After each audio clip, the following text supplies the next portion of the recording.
और आदरणीय आजम खान साहब वो बहुत पुराने नेता हैं। पुराने नेताओं की बात ही कुछ और है, पुराने लोगों की बात ही कुछ और होती है। ये हमारी पार्टी के दरख्त हैं। ये कोई वर्ल्ड रिकॉर्ड बना रही है भारतीय जनता पार्टी, तो हो सकता है Guinness book of world record में भी ये नाम आ जाए परिवार का।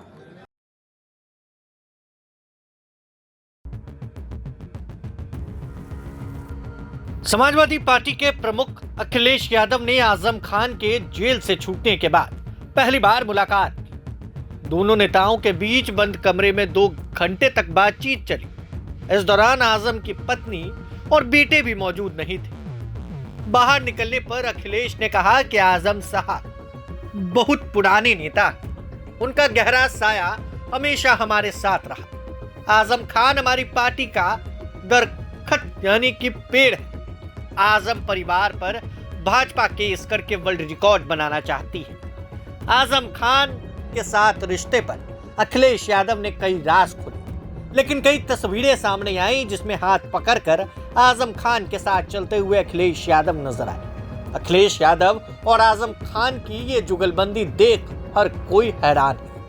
जरा सुनिए सपा प्रमुख अखिलेश यादव के बयान।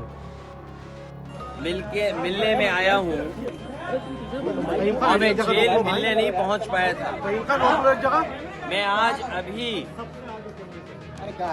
आपसे बैठ कर के स्वास्थ्य को लेकर के और उनका हालचाल ले रहा हूँ। और आदरणीय आजम खान साहब वो बहुत पुराने नेता हैं। पुराने नेताओं की बात ही कुछ और है, पुराने लोगों की बात ही कुछ और होती है। ये हमारी पार्टी के दरख्त हैं।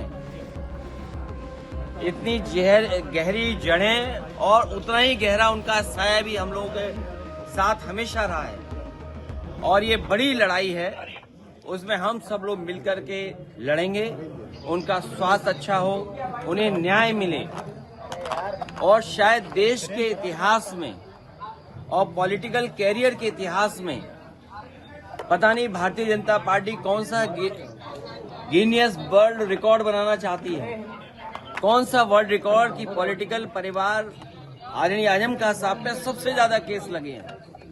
कोई अगर दूसरा परिवार ऐसा हो जहां पर केस लगे हों, उनके ऊपर है गलत केस लगे, उनकी पत्नी पर बेटा अब्दुल्ला और उनके परिवार के और जितने भी साथी रहे, उन सब पर इस सरकार ने झूठे मुकदमे लगाए हैं।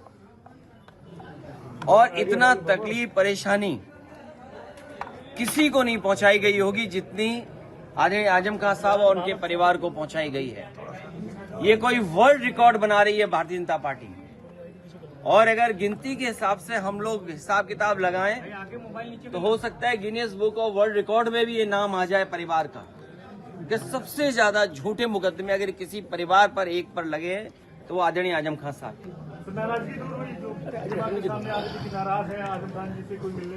मैंने आपसे कहा कि पुराने लोग, पुराने समाजवादी जो नेताजी के साथ रहे और जो नेताजी के साथ हैं, उनकी बात ही अलग होती है।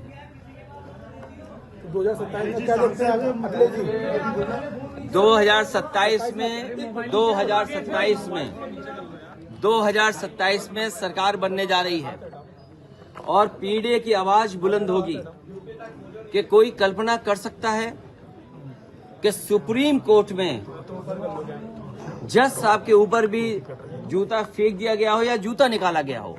हालांकि वो बात यहाँ करने की नहीं है। आज मैं आदरणीय आजम खान साहब का हालचाल लेने आया था, क्योंकि जेल नहीं पहुंच पाया था, इसलिए मैं मिलने आया था। और लगातार हम लोग मिलते भी रहेंगे। लेकिन जो सुप्रीम कोर्ट में हुआ है, ये समाज में कहीं ना कहीं एक संदेश जा रहा है कि पीडीए के लोग कहीं बैठे हों, जीवन में कभी न कभी अपमानित होते हैं। और ये बात मैं पहली बार नहीं कह रहा हूँ। एक बार विधानसभा में मैंने ये बात कही कि जो पिछड़े दलित, अल्पसंख्यक, मुसलमान भाई, आदिवासी जो पीडीए परिवार है, वो एक सूत्र में बंधा हुआ है अपनी पीड़ा से, वो अपमानित महसूस करता है। प्रभातखबर.com, विश्वास वही, रफ्तार नहीं।